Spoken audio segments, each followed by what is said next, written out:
Hello friends, welcome back to target TGT home science. मैं विनीता वर्मा।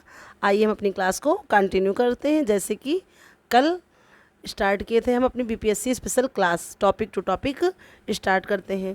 आइए, हमारा पहला टॉपिक है आहार और पोषण विज्ञान। इससे रिलेट हम क्वेश्चन देखेंगे, फिर बाल विकास से देखेंगे, फिर आहारिकी से देखेंगे, फिर वस्त्र और परिधान से देखेंगे, उसके बाद हम देखेंगे पारिवारिक गतिकी से देखेंगे, फिर हम बाल मनोविज्ञान। इस तरह से हम अपने 6 टॉपिक को 5-5 क्वेश्चन के हिसाब से बांट दिए हैं। पहला हमारा प्रश्न है, मानवमिति में जांच होती है या मानवमिति परीक्षण जो होता है उसमें किसकी जांच होती है ना? तो उसमें मनुष्य के शरीर की जांच की जाती है। फिर इसके बाद हमारा नेक्स्ट क्वेश्चन है, कार्बोहाइड्रेट का संगठन है। तो इसका संगठन है CO2, O2 और H, यानी कि कार्बन डाइऑक्साइड, ऑक्सीजन और हाइड्रोजन से जो है हमारा कार्बोहाइड्रेट बनता है। फिर इसके बाद हमारा अगला प्रश्न है, अस्थियों में कैल्शियम फास्फेट की मात्रा कितनी होती है? तो ये हमारी हड्डियों में 60 से 70% तक की मात्रा होती है हमारी हड्डियों में। फिर इसके बाद हमारा नेक्स्ट क्वेश्चन है, सरसों में मिलावट की जाती है। तो सरसों में हम देखेंगे अर्जिमोन के बीज की मिलावट की जाती है। फिर इसके बाद हमारा अगला प्रश्न है, मांस के उत्पाद को हम कैसे सुरक्षित रखते हैं? तो मांस के उत्पाद को हम नाइट्रेट द्वारा सुरक्षित रखते हैं। फिर इसके बाद हमारा अगला टॉपिक है, अगले टॉपिक से हम देखते हैं पहला प्रश्न, प्रतिभावान बालक की बुद्धिलब्धि या IQ कितनी है? तो यह IQ होगी 130 से 140 तक की, यानी कि 130 से 140 तक की बुद्धिलब्धि या IQ वाले बच्चे को प्रतिभावान बालक की कैटेगरी में हम रखते हैं। फिर इसके बाद नेक्स्ट क्वेश्चन है हमारा, वयः संधिकाल किस समय अवधि या टाइम पीरियड, यानी कि वयः संधिकाल किसको कहते हैं?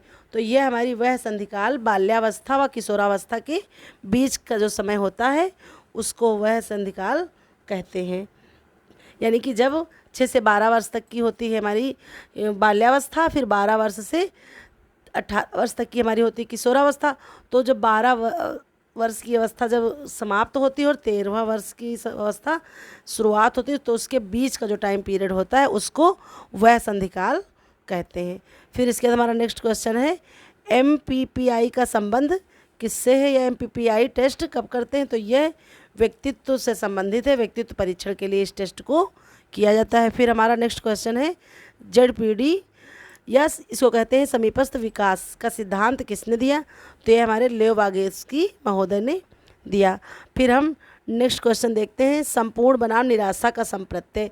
तो यह संपूर्ण बनाम निराशा का प्रत्यय दिया है एरिक्सन महोदय ने। फिर इस तरह से हम देखते हैं अपना अगला टॉपिक।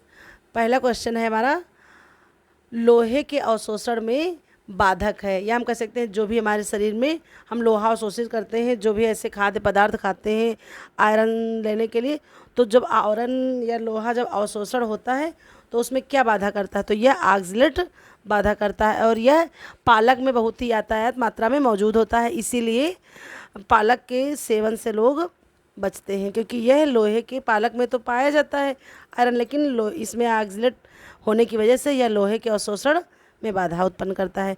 फिर हमारा नेक्स्ट क्वेश्चन है, M स्वामीनाथन ने खाद्य वर्ग को कितने भागों में बांटा है? तो इन्होंने खाद्य वर्ग समूह को 11 भागों में बांटा है।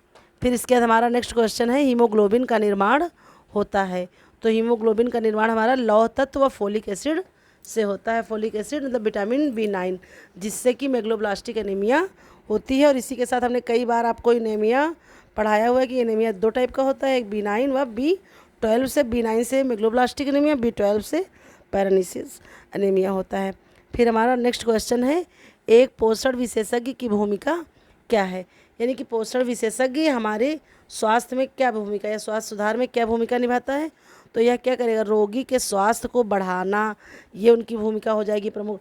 फिर है आहार संबंधी सुझाव, कि मतलब किस रोग में कैसी डाइट हमको लेनी है, कितनी मात्रा में लेनी है, यह एक आहार पोषण विशेषज्ञ की भूमिका हो जाती है। फिर अगला है, अच्छी पोषण स्थिति देना, यानी कि वो जो है अपना हर प्रकार से हमको 100% दे, ये एक पोषण विशेषज्ञ की भूमिका होती है। फिर इसके बाद हमारा नेक्स्ट क्वेश्चन है, तरल आहार कब देते हैं? यानी कि लिक्विड डाइट। तरल आहार से मतलब है लिक्विड डाइट हम कब देंगे? तो यह जो है ऑपरेशन के तुरंत बाद देते हैं, व फिर या जब तीव्र ज्वर हो, बहुत तेज़ बुखार हो, फिर उसमें देते हैं। फिर अतिसार हो गया, वोमिटिंग, वमन में उल्टी, दस्त, इस तरह से जो भी बीमारियां होती हैं उसमें हम लिक्विड डाइट का प्रयोग करते हैं। फिर इसका नेक्स्ट हमारा टॉपिक है वस्त्र एवं परिधान। उससे हमारे टॉपिक का पहला प्रश्न है ऊन का अच्छा ब्लीच, या ऊन पर कौन सा ब्लीच हम प्रयोग करेंगे? तो ऊन पर हाइड्रोजन पेरोक्साइड अच्छा ब्लीच माना जाता है। फिर नेक्स्ट हमारा क्वेश्चन है योग है या योग्स क्या कहते हैं योग को? तो जब हम देखिए, आपने आजकल देखे होंगे नए नए ड्रेस बनते हैं, जैसे कि एक कपड़े में दूसरे रंग का कपड़ा जोड़ देना, इस जो है इसका उदाहरण आप देख सकते हैं। जैसे कि देखा होगा टी शर्ट में या लड़कियों के टॉप में, अधिकतर ब्लाउज़ में जो नेक बनता है स्वीट हार्ट वाला जो बनता है, और नेक भी बनता है हाफ हार्ट उसमें रहता है, तो गर्दन के पास दूसरा कपड़ा जोड़ देते हैं, या आस्तीन में, पफ झालर में दूसरा कपड़ा जोड़ देना, उसको और भी ज़्यादा स्टाइलिश बना देना। वो जो होता है तो मतलब एक प्रकार से पैबंद की तरह ही है, लेकिन दूसरे कपड़े को जोड़कर उसको फैंसी बना देना, ये कहलाता है योग। फिर इसके बाद नेक्स्ट हमारा क्वेश्चन है टक्स है, या क्वेश्चन आ सकता है टक्स क्या है? तो ये परिधान में सजावटी भाव उत्पन्न करता है, तरह तरह की चुन्नट्स डाल करके, प्लीट्स डाल करके, या जो भी मतलब जो है चीज़ जो है कपड़े में नए नए डिज़ाइन प्रयोग करते हैं, उनको क्या कहते हैं? टक्स कहते हैं। ये जो है वस्त्रों में सजावटी भाव उत्पन्न करते हैं।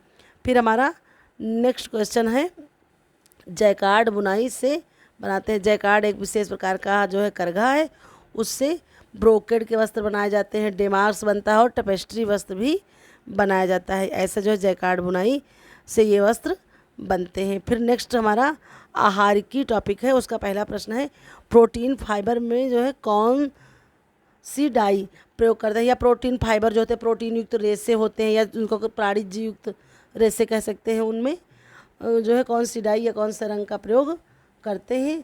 तो उसमें एसिड डाई, वेट डाई, ये जब अम्लीय डाई यानी कि प्रोटीन फाइबर या प्रोटीन युक्त रेसे में उपयोगी है। फिर हमारा नेक्स्ट क्वेश्चन है marriage family in India book, इसके जो है राइटर कौन है? तो के.एम. कपाड़िया इसके राइटर है। मैरिज एवं फैमिली इन इंडिया बुक, इसके राइटर के.एम. कपाड़िया। फिर इसके बाद अगला है हमारा क्वेश्चन गंधर्व विवाह कौन सा विवाह कहलाता है या किस श्रेणी में आता है? तो गंधर्व विवाह प्रेम विवाह की श्रेणी में आता है। फिर हमारा नेक्स्ट क्वेश्चन है जिस विवाह में उच्च जात की स्त्री हो और निम्न जाति का पुरुष हो, ऐसे विवाह को कौन सा विवाह कहते हैं? तो ऐसे विवाह को प्रतिलोम विवाह कहते हैं। फिर हमारा अगला प्रश्न है फेमुलस शब्द का क्या अर्थ है? फेमुलस शब्द का अर्थ होता है सेवक। फिर इसके बाद हमारा अगला प्रश्न है सत्ता के आधार पर परिवार की संख्या। तो सत्ता के आधार पर परिवार की संख्या हमारी 2 है। एक है पितृसत्तात्मक परिवार, अगला है मातृसत्तात्मक। पितृसत्तात्मक में पितृ परिवार का मुखिया होता है पिता, और मातृसत्तात्मक में माता परिवार की मुखिया होती है। फिर इस तरह से हमारा ये टॉपिक कंप्लीट होता है। ये देखते हैं अगला हम टॉपिक हमारा है बाल मनोविज्ञान, शिक्षा मनोविज्ञान। इसका हमारा इस टॉपिक का पहला प्रश्न है शिक्षा मनोविज्ञान की उत्पत्ति कब हुई? तो ये हुई है सन 1900 में शिक्षा मनोविज्ञान की उत्पत्ति हुई है। फिर इसके बाद हमारा अगला प्रश्न है शिक्षा शब्द की उत्पत्ति किस शब्द से हुई है? तो ये जो है शिक्षा शब्द की उत्पत्ति शिक्ष धातु से या शिक्ष शब्द से हुई है। फिर अगला है वर्तमान में मनोविज्ञान को कहा जाता है। तो वर्तमान में पहले मनोविज्ञान कहता था, उसको अब व्यवहार का विज्ञान कहा जाता है, और व्यवहारवादी मनोवैज्ञानिक सबसे प्रमुख हैं वाटसन व्यवहारवादी मनोवैज्ञानिक थे। फिर इसके बाद हमारा अगला प्रश्न है मनोविज्ञान को मस्तिष्क का विज्ञान मानने वाले कौन से विद्वान हैं? तो मनोविज्ञान को मस्तिष्क विज्ञान कहते हैं पाम्पोलाजी महोदय, इन्होंने मनोविज्ञान को मस्तिष्क का विज्ञान कहा है।